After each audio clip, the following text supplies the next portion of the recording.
Good morning muli mga bata! Mayroon tayong pag-aaralan muli nitong araw at ito ay Region 7 Magellan's Cross.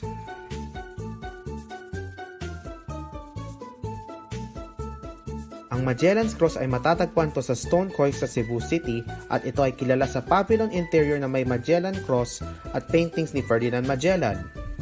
Ito ay pinakilala ang Kristyanismo sa mga tribo na ito ang magiging malaking parte ng relihiyon ng Pilipinas hanggang ngayon.